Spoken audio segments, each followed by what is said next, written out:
Bismillahirrahmanirrahim. Assalamualaikum warahmatullahi wabarakatuh. Perkenalkan, saya Atika Mahdiah, mahasiswi STAI Al-Hikmah, Prodi Pendidikan Agama Islam semester 4. Pada video kali ini, saya akan mencoba mempresentasikan hasil analisis saya mengenai guru di masa pandemi. Yang sama-sama kita sudah ketahui ya, keputusan Menteri Pendidikan dan Kebudayaan adalah bahwa pandemi COVID-19 ini mengharuskan penerapan pembelajaran jarak jauh atau PJJ kepada seluruh siswa di Indonesia. Ya, tidak lain dan tidak bukan adalah untuk meminimalisir, mengurangi tingkat tumbuhnya jumlah korban COVID-19 ini. Nah, menurut versi Dinas Pendidikan Jakarta, bahwa ada 6 tantangan pembelajaran jarak jauh di masa pandemi, yaitu kondisi psikologi anak, peran orang tua, kompetensi guru dalam menjalankan sistem pembelajaran jarak jauh, fasilitas penunjang, penyusunan kurikulum, dan pengaturan jam belajar yang tepat. Nah, insya Allah saya akan konsen membahas di kompetensi guru.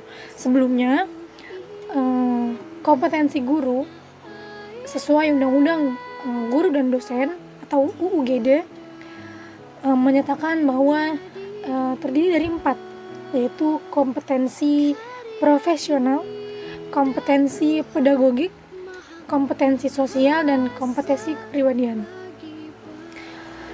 Ya, mungkin saya tidak akan menjelaskan panjang lebar lagi ya secara detail tentang kompetensi ini. Nah, kita beralih ke masalah. Apa sih masalah yang dihadapi guru di masa ini gitu, di masa pandemi ini? Di sini saya mencoba membahas 4 poin masalah yang dihadapi guru. Jadi yang pertama tuh gangguan jaringan dan jaringan internet itu terbatas. Jadi dengan banyaknya opsi operator yang ada di Indonesia ini, masih saja kendala sinyal. Misalkan ketika guru memilih untuk menggunakan Zoom atau Google Meet, nah itu masih sering terjadi entah delay, entah dia terputus gitu kan, sehingga membuat proses pembelajaran itu kurang optimal. Itu mungkin kendala yang nampak di ibu kota gitu ya.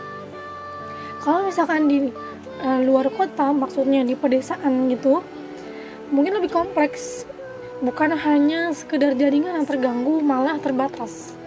Jadi kalau yang saya tahu gitu ya, bahkan di Kalimantan tuh ada wilayah di mana kalau jaringan tuh benar-benar terbatas, baik dari jam ataupun mendapatkannya gitu.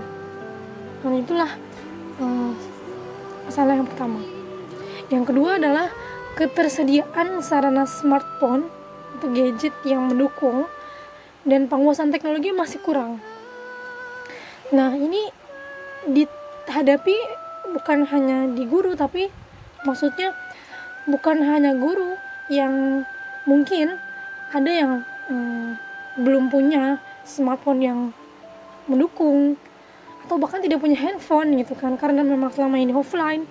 Nah, kendalanya juga terjadi masih banyak gitu murid-murid yang belum punya smartphone atau bahkan belum punya handphone gitu kan. Itu menjadi sebuah bahan pemikiran yang ya cukup menguras otak para guru dan pihak sekolah ya gitu. Nah, selanjutnya belum mendapatkan metode pembelajaran yang efektif. Jadi tentunya metode pembelajaran yang dilakukan secara offline banyak yang tidak bisa diterapkan di online gitu kan, karena tidak bisa langsung secara verbal kita dan tidak dinamis gitu kan. Jadi memang kadang guru tuh bingung di situ. Jadi wah nih metodenya harus gimana nih gitu kan, gitu, supaya substansi atau kompetensi dasarnya terpenuhi kayak gitu. Selanjutnya, kurangnya kerjasama dengan wali murid. Mungkin kalau misalkan di beberapa sekolah yang tingkat sosialnya tinggi, ini tidak terlalu menjadi sebuah masalah gitu ya. Artinya mereka sudah sangat mendukung gitu kan, sudah sama-sama paham. Tapi kalau misalkan di tingkat di sekolah gitu yang menengah ke bawah, yang pemahamannya masih kurang gitu kan, ini tentunya menjadi sebuah kendala gitu. Jadi gimana nih supaya bisa tetap berjalan dan ada bantuan dari wali murid gitu loh, supaya proses pembelajarannya tetap berjalan dengan sesuai harapan. Nah, solusinya gimana gitu kan? Kalau menurut saya sebenarnya solusi pertama yang saya nggak tulis di sini di PowerPoint ini adalah bahwa selayaknya guru itu pada masa ini mereview kembali sebenarnya apa sih kompetensi yang harus dimiliki. Sebenarnya apakah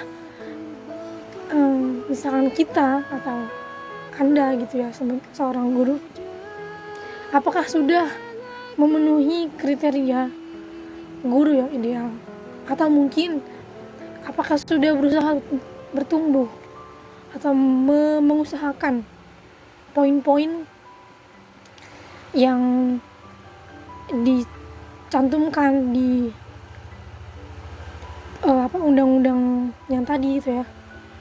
Saya rasa seandainya guru-guru itu menyadari, jadi momen ini tuh kayak momen yang tepat untuk guru-guru juga memuhasabah, jadi mengevaluasi sejauh mana sih dulu tuh waktu offline, sejauh mana efektifnya gitu kan, terus kedepannya harus seperti apa. Ini kan jadi bahan perenungan gitu ya.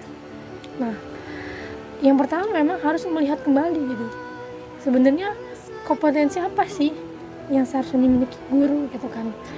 Kalau misalkan setiap guru melakukan hal ini,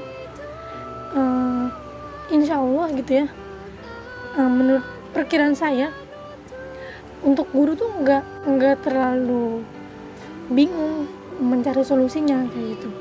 Namun ya kita melihat realita bahwasannya tidak semua guru punya pemikiran seperti ini.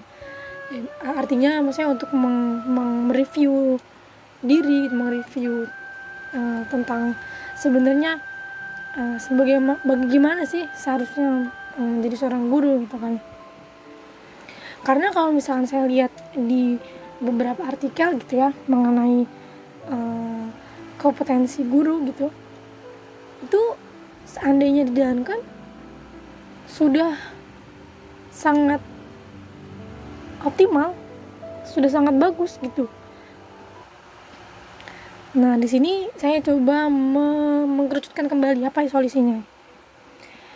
Yang pertama, berusaha menyiapkan diri, menyiapkan kondisi pra belajar dengan optimal. Ini masuk mungkin ke kategori kompetensi guru profesional. Jadi bukan sekedar bertatap muka dengan murid, bukan sekedar menyampaikan hari ini materi, kemudian tugas, kemudian dikumpulin rapot, bukan hanya sekedar rangkaian itu, tapi guru tuh harus bisa menyiapkan kondisi, misalkan kondisi ruhiyah, kondisi tempat dia untuk mengajar. Kan kalau sekarang online gitu kan, dia harusnya bisa memastikan apakah sinyalnya sudah baik, sudah melakukan percobaan kayak gitu kan, apakah pencahayaannya sudah bagus, apakah metode yang akan disampaikan sudah pas gitu kan, seperti itu. Selanjutnya, selalu mengikuti perkembangan dan mencari banyak referensi metode belajar online. Nah, ini adalah sebuah sikap yang menurut saya harus ada pada seorang guru. Jadi guru itu harus menjadi seorang pembelajar. Nggak boleh merasa udah jadi guru nggak mau belajar gitu kan.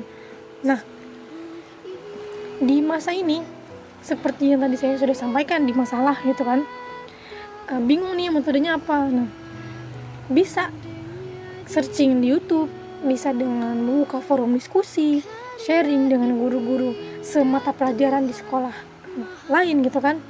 Nah, disinilah pentingnya ikatan guru mata pelajaran atau perwilayah juga gitu kan, supaya ya itulah ya kan tujuannya supaya kualitas pendidikan itu meningkat. Karena ya apa ya, sebuah logika sederhana, jika gurunya tidak banyak punya referensi metode, ya bisa jadi metodenya itu aja. Mending metodenya udah bagus gitu kan. Kalau metodenya monoton atau masih yang metode tradisional itu kan, itu sangat sedih sekali gitu. Nah, selanjutnya mendesain pembelajaran mandiri. Nah, maksudnya di sini adalah tentu memang pembelajaran jarak jauh ini membutuhkan kerjasama dengan wali murid ya. Itulah mengapa guru itu harus punya kompetensi sosial, yaitu komunikasi yang baik nih. Poin keempat ini nyambung ya. Punya komunikasi yang baik, gimana cara menyampaikan ke wali murid kalau proses pembelajaran seperti ini, nanti yang dibutuhkan begini selama perjalanan dan seterusnya gitu kan. Nah, tentunya guru pun harus mengusahakan gimana punya metode pembelajaran mandiri, artinya tidak banyak membutuhkan bantuan orang tua seperti itu, yang sesuai dengan muridnya gitu kan. Tentunya di situ juga butuh pengarahan gitu ya, karena ya realita lah gitu ya, seorang guru pun juga banyak yang punya anak, otomatis anaknya juga sekolah dong gitu kan. Dan bukankah lebih enak kalau misalkan anaknya seorang guru ini tidak banyak melibatkan orang tua yang di situ guru itu sendiri gitu kan. Jadi artinya memang harus mengusahakan membuat desain pembelajaran yang mandiri. Kemudian menjalin komunikasi yang baik dengan wali murid, yang seperti tadi saya sudah singgung ya. Artinya banyak tentunya wali murid yang belum siap dengan kondisi ini, baik kondisi sosial, kondisi fasilitas gitu ya, dan teknologi juga. Jadi emang sangat-sangat diperlukan komunikasi yang baik. Kalau misalnya nggak ada komunikasi yang baik, khawatir nanti malah timbul gesekan yang akhirnya malah berujung tidak optimal pembelajarannya gitu kan. Jangan sampai seperti itu. Nah, yang terakhir adalah turut membantu untuk mewujudkan peningkatan fasilitas yang menunjang. Mungkin ini terdengar terlalu menuntut, tapi ya barangkali ini bisa menjadi sebuah upaya gitu. Jadi kan dampaknya juga buat kita enak ya sebagai guru. Artinya proses pembelajarannya bisa maksimal tuh kan. Nah, seperti yang bisa kita lihat lah ya, lembaga sosial masyarakat itu sangat banyak hari ini, dan bisa kita membuat pengajuan, misalkan pengadaan fasilitas untuk wali murid yang berkebutuhan kayak gitu kan. Itu bisa gitu kan. Memang butuh tenaga dan pikiran yang lebih, tapi saya kira ini bisa menjadi salah satu solusi kayak gitu. Dan bukan hanya pengajuan ke LSM, mungkin juga bisa pengajuan ke instansi pemerintah gitu kan, supaya bisa terbantu kayak gitu. Nah, inilah kompetensi yang dibutuhkan. Guru itu bisa mengarahkan, bisa membantu, bisa menjadi teladan gitu kan, punya jaringan yang luas gitu. Jadi makna kompetensi guru yang 4 itu ya mungkin awalnya sempit di pikiran kita, sepertinya di kondisi ini harus diperluas dan lebih disesuaikan dengan kondisi nyata seperti itu. Ya mungkin itu aja yang bisa saya sampaikan. Kurang lebihnya saya mohon maaf. Terima kasih atas perhatiannya. Wassalamualaikum warahmatullahi wabarakatuh.